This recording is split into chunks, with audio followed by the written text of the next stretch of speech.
Hi everyone, আসসালামু আলাইকুম। আরও একটি নতুন ভিডিও দেখার জন্য আপনাদেরকে ওয়েলকাম জানাচ্ছি।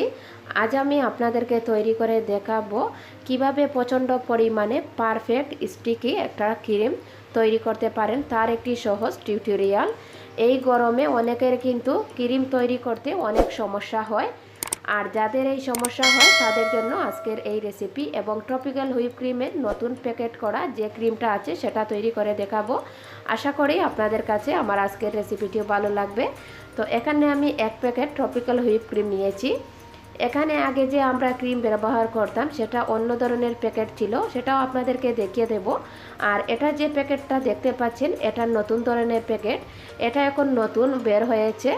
তো এটাকে আমি যে কোনো ধরনের সুপার শপ থেকে আপনারা কিনে নিতে পারেন। আমি সিলেট জিন্দাবাজার থেকে এটা 250 টাকায় কিনে নিয়েছি। আর এটা যখন কিনে আনবেন তখন ডিপ ফ্রিজ থেকে কিনে আনবেন। তো দেখতে পাচ্ছেন ওই রকমের প্যাকেট আগে ছিল, তো ওটা কিন্তু চেঞ্জ হয়ে গিয়েছে।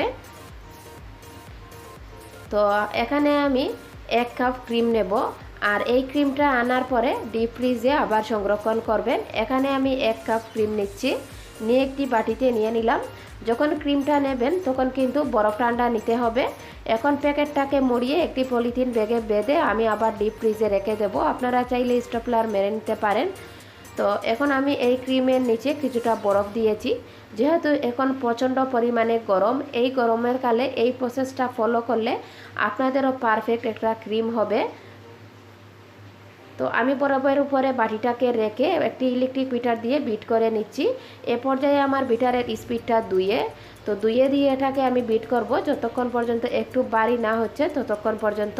তো আমি এটাকে এভাবে 2-এ দিয়ে বিটারের স্পিড 5 থেকে 6 মিনিট এভাবে বিট করে নিয়েছি। এ পর্যায়ে প্রথমেই স্পিডটা বাড়াতে যাবেন না, এতে করে ক্রিমটা পানি পানি হয়ে যাবে।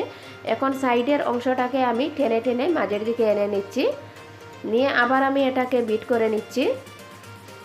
এ পর্যায়ে আমার বিটারের স্পিডটা 3-এ দিয়েছি। যখন দেখবেন এটা একটু ভারী হয়ে গিয়েছে তখন এই স্পিডটা বাড়াতে যাবেন। তো 3-এ দিয়ে আবার আমি 5 থেকে 6 মিনিট এভাবে বিট করে ঘুরিয়ে ঘুরিয়ে নিচ্ছি। আর যেহেতু আমি বরফের উপরে বাটিটাকে রেখেছিলাম আর বাটিটা খুব প্রচণ্ড পরিমাণে নড়াচড়া করছে, তাই হাত দিয়ে ধরে রাখতে হবে। তো এভাবে আমি বিট করে নিচ্ছি। এভাবে বিট করতে করতে যখন দেখবেন এটা একটু ঘন এবং স্টিকি হয়েছে তখন বুঝবেন এটা কিন্তু এখনও পারফেক্ট হয়নি। তো এখন আবার আমি সাইডের অংশটা মাঝের দিকে এনে আবার আমি বিট করে নিচ্ছি। এখন আমি 5 থেকে 6 মিনিট পরে আবার বিটারের স্পিডটা 4-এ দিয়েছি। এটা ধাপে ধাপে বাড়াতে যাবেন, যেহেতু এটা ট্রপিক্যাল হুইপ ক্রিম, খুব সহজে এটা কিন্তু ঘন হতে চায় না। তারপরেও কিন্তু ক্রিমটা অনেক ভালো, কেক ডেকোরেশনের জন্য একদম পারফেক্ট একটা ক্রিম। আমি মনে করি সব ধরনের ক্রিম থেকে এটা খুব ভালো, দামেও কম আর খেতেও অসম্ভব মজার।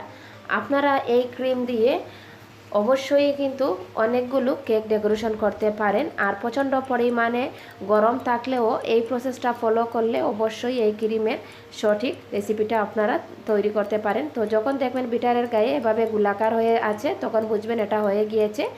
এখন আমি বিটারটাকে বন্ধ করে দিয়েছি, দিয়ে একটি স্প্যাচুলার দিয়ে টেনে টেনে আপনাদেরকে দেখিয়ে দিচ্ছি। যখন দেখবেন এভাবে টান দিলে ক্রিমটা একদম স্মুথ এবং সমান হয়ে আছে তখন বুঝবেন এই ক্রিমটা কেকের জন্য খুবই সুন্দর একটা ক্রিম। আর যদি দেখেন একটু গোটা গোটা বা একটু ফাঁক ফাঁক আছে তখন বুঝবেন এটা কিন্তু কেকের উপরে সুন্দর একটা ফাইনাল ফিনিশিং আনতে পারবেন না। তো আশা করি আপনাদের কাছে ভালো লেগেছে। আর এই ক্রিমে আমি কোনো জেলাটিনও ব্যবহার করিনি। আর যদি ভালো লেগে থাকে অবশ্যই আমার চ্যানেলটি সাবস্ক্রাইব করবেন, আর একটা লাইক দিতে একদম ভুলবেন না, এবং আমাকে কমেন্ট করে জানাবেন আমার আজকের এই সহজ টিউটোরিয়ালটি আপনাদের কাছে কেমন লেগেছে। আর আশা করি আপনাদের কাছে ভালো লাগবে। আজ এই পর্যন্তই। সুস্থ থাকবেন, ভালো থাকবেন। আল্লাহ হাফেজ।